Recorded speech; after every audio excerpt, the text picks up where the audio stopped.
Жақсы ағай, өздеріңіз қалайсыз? Жақсы ағай, Жақсы аман есен. Жақсы ағай, өзіңіз қалайсыз? Көңіл күйлерің қалай бүгінгі сабаққа деген? жақсы. Өте күшті. Бүгінгі сабақты бастауға рұқсат етіңдер. Бүгінгі сабағымыздың тақырыбы құбырлардың материалдар мен ілмекті арматураның сыныптамасы деген тақырып. Естілді ғой бәріңе?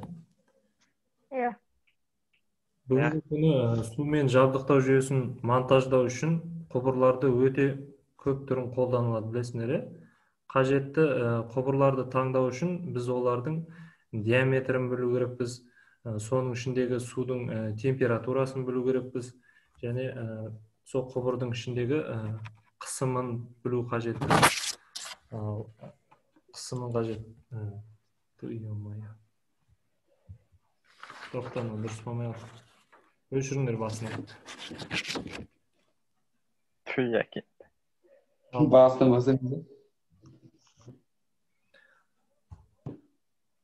Сәлеметсіңдер ме, құрметті студенттер, қалдарыңыз қалай?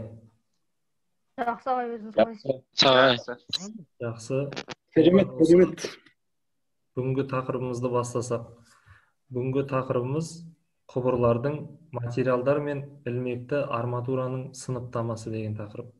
Яғни бүгінгі күні сумен жабдықтау жүйесін монтаждау үшін құбырлардың бірнеше түрлері қолданылады. Қажетті нұсқаны таңдау үшін біз мыналарды білу керекпіз. Құбырлардың ішінде қандай қысым бар, құбырлардың қандай материалдан жасалған, құбырдың ішіндегі температураны білу керекпіз. Егер температураны білмейтін жағдайда біз құбырдың ішінде ыстық су бар ма, суық су бар ма білмесек, күйіп қалуымыз да мүмкін, ыстық сумен. Естіліп отыр ғой? Құбырлар сыртқы диаметрінің өлшеміне байланысты құбыр желісі мынандай түрлерге бөлінеді. Кіші, орта және үлкен түрдегі диаметрлі құбырлар болып келеді. Кіші диаметрлі трубалар, олар 50 мм-ге дейінгі құбырларды атаймыз. Ал орта диаметрлі құбырлар, олар 63 мм-ден 225 мм-ге дейінгі құбырлар жатады. Ал үлкен диаметрлі құбырлар, олар 225 мм-ден жоғары құбырлар болып табылады. Яғни олар үлкен диаметрлі құбырлар көбінесе орталық магистральдарда құбыр желілерінде қолданылады. Құбыр желісінің жұмысшы қысымына қарай мынандай топтарға бөлуімізге болады. Олар қысымды және қысымсыз, тағы да төмен қысымды құбырлар болып келеді. Келесі, дайындалатын материалдардың түрлеріне байланысты құбырлар, олар металдан жасалған құбырлар, полимерлі құбырлар, полипропиленді құбырлар және полибутенді құбырлар және металлополимер болып бөлінеді. Айта кететін болсақ, металдан жасалған құбырлар осы уақытқа дейін металдан жасалған су құбырларының әр түрі кеңінен қолданылып келеді. Қазір оларға ғимарат ішінде су құбырын тартуда көп пайдалана берілмейді. Олардың ең алдымен жүйенің механикалық мықтылығы жоғары және су құбырының диаметрі үлкен болған жағдайда қала көшелерінде қолданылады. Бірақ қазіргі таңда бұл біздің заманымызда пластикалық құбырлардың шығуына байланысты бұлар металдан жасалған құбырларды сирек пайдаланудамыз, күнделікті жағдайда көреміз ғой. Үйлеріңізде де полимер құбырлар көп қолданылады. Ал екінші түрі ол полимер құбыр. Полимер құбыр дегеніміз өзінің химиялық құрамы жағынан сүрек және жүн сияқты табиғи жоғары молекулалы заттарға жақын органикалық зат болып табылады. Полимердің заттардан жасалған құбырлардың басты қасиеттері олар тығыздығы кем және салмағы жеңіл болып келеді. Олар иілгіш болады және берілген пішінді қабылдауға қабілеттілігі және оны өзгертпейтіндігі берік болып келеді. Ал мына темір құбырларды қарасаңдар, өздерің полимер құбырлардан айырмашылығы қандай? Кім айтады, білесіңдер ме? Сұрағыңызды қайталап жүрсіз? Темір құбырлардан полимер құбырлардың айырмашылығы қандай?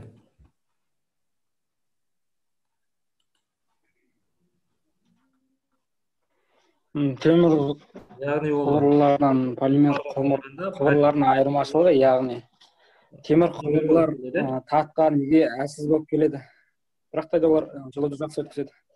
Иә, темір құбырдың да өз артықшылығы бар. Ол көп шыдамды, бірақ оның кемшілік жағы коррозияға төзімсіз, дат басып шіруі. Ал бұл полимер құбырлар болса, ұзақ жылға, 100 жылға дейін қызмет атқаруына болады. Келесі құбырымыздың түрі полипропилен құбыр. Ол өзінің физика-механикалық ерекшелігі жағынан молекулалық тігілген полиэтиленнен жасалған құбырға өте жақын болып келеді. Олар неғұрлым қатты, сондықтан полипропилен құбырларды монтаждауда қиындық туғызбайды. Түсінікті ғой, Келесі құбырымыздың түрі поливинил хлоридті құбыр. Бұл құбырлар ультра күлгін сәулелерге төзімді, сондықтан оларды мейлінше ашық, су ағатын жүйелер мен құрылымдарда қолданылады. Бұл құбырлар жанбайтындығымен және химиялық беріктігімен ерекшеленеді. Түсінікті ғой, поливинил хлоридті құбырымыз. Ал келесі құбырымыздың түрі ол полибутенді құбыр болып табылады. Ол техникалық сипаттамасы жағынан тігілген полиэтилен құбырларға ұқсайды.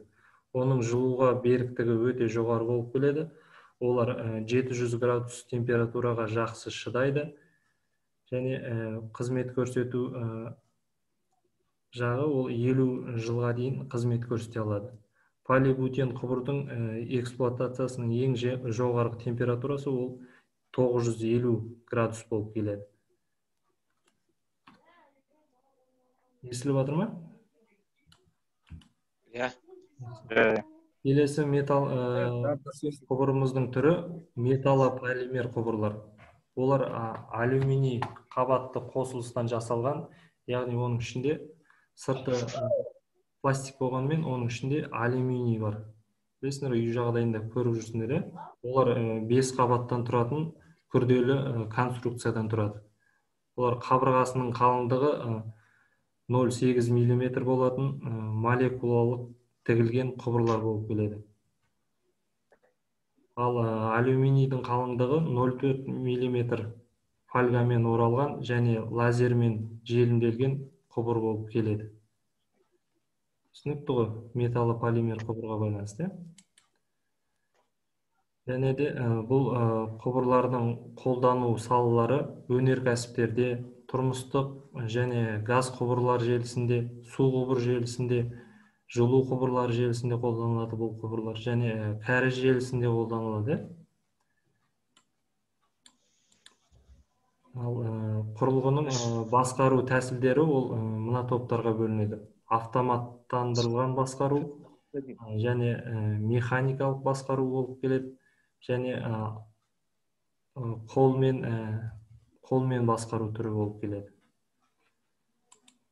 Келесі құбыр желісін жалғастыру тәсілдері. Ол құбыр желісін жалғастыру тәсілдері муфталық тәсілмен бекітіледі және ернемелік тәсілмен бекітіледі. Одан кейін кәдімгі күнделікті көріп жүрген пісіру тәсілмен бекітіледі екен. Одан кейін герметизация жолымен де бекітіледі. Арматура мен су құбырының бүйір жағынан түйіскен жерінде асбест немесе графит, фторопласт немесе резеңке нығыздағыш дөңгелектермен тығыздамалар орналастырылады. Түсінікті ғой бәріңе, бүгінгі сабақ? Бәрі түсінікті. Ал қорытындылай кететін болсақ, бір-екі сұрақ қоя кетейін сендерге. Құбырдың диаметріне байланысты құбыр желісін неше түрге бөлеміз? Үшке. Кім айтады? Ал, Үш түрге бөлеміз. Қандай түрге бөлеміз? Кім? Айтады. Еркебұлан айт. Кіші, ортаңғы, үлкен. Аха, яғни үш түрге бөлеміз, кіші және ортаңғы, үлкен құбырлар. Иә. Кіші құбырлар қанша миллиметрге дейінгі құбырлар? 50. 50 миллиметрге, дұрыс. Ал орта диаметрлі құбырлар қанша миллиметрге дейінгі? Ортаңғы ма? 90 ма? Жоқ, 63. 63, 220. 60. Дұрыс айтасың. 63, 225 миллиметрге дейінгі құбырлар. Ал үлкен диаметрлі құбырлар қанша миллиметр? 225 миллиметрден жоғары құбырлар. Жақсы, дұрыс айтасыңдар. Ал келесі сұрағымыз, құбыр желісінің қысым түріне қарай қалай сараланады? Қысымына қарай. Қысымсыз және төмен қысымды болып үшке бөлінеді. Жақсы, дұрыс айтасың. Ал келесі сұрақ, кім жауап бермей отқандар жауап береміз. Металдан жасалған құбырға түсініктеме беріңдерші. Оның айырмашылығы не, кемшілігі неде металдан жасалған құбырлар? Металл құбырлар, яғни.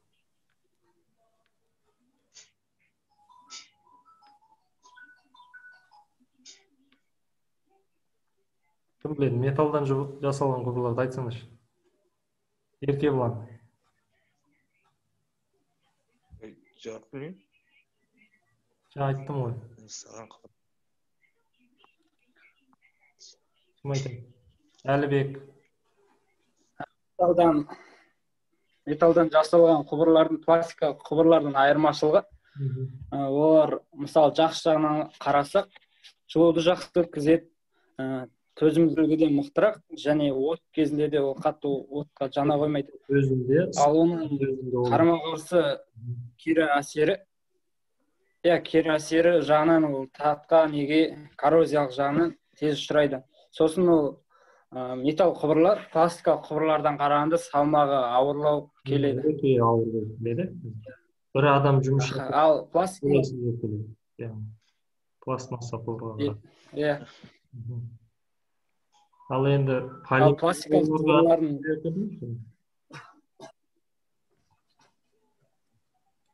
полимер құбырларға, пластикалық құбырларға. Еркебұлан айтамын. Полимер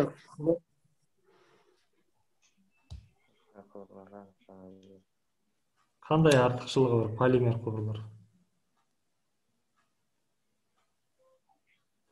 Кім айтады? Темірден айырмашылығы ма? Негізі айырмашылықтарын айта кетті. Темірден артықшылығын айтады. Ал Біржан өзің айта кетші. Мен пластикалық құбырларды айта берейін. Пластикалық құбырлардың ол жақсы жағы жеңіл, сосын коррозиялық күйге қатты ұшырамайды. Жалғыз адам онымен жұмыс жасауға ыңғайлы. Өте жеңіл, әрі төзімді келеді. Оның бір жағынан жеңіл. Оның кері әсері от кезінде отқа жанады, сосын күн сәулесінде қатты шыдай алмайды. Ол күннің бетінде ұзақ уақытқа шыдай алмайды, ол күйіп сынып кетеді. Жақсы, дұрыс айтасыңдар. Ол сынып. Бүгінгі сабақ бәріңе түсінікті болды ғой, Иә. Бәрімізге түсінікті болды. Бәріңе түсінікті болды. Жақсы, онда келесі тапсырманы берейін сендерге. Міне, кестені көріп отырсыңдар ғой. Осы құбырларды бір-біріне дәнекерлеу барысында, мысалы, қолданылатын, кесу барысында қолданылатын аспаптарға, мысалы, анықтама бересіңдер. Міне, бірінші тапсырма, одан кейін міне екінші тапсырма. Кесу құралдарына анықтама бересіңдер, араға анықтама деген сияқты. Түсінікті ғой тапсырма? Түсінікті. Жақсы. Жақсы, онда сау болыңыздар, студенттер. Сау болыңыз. Сау болыңыз.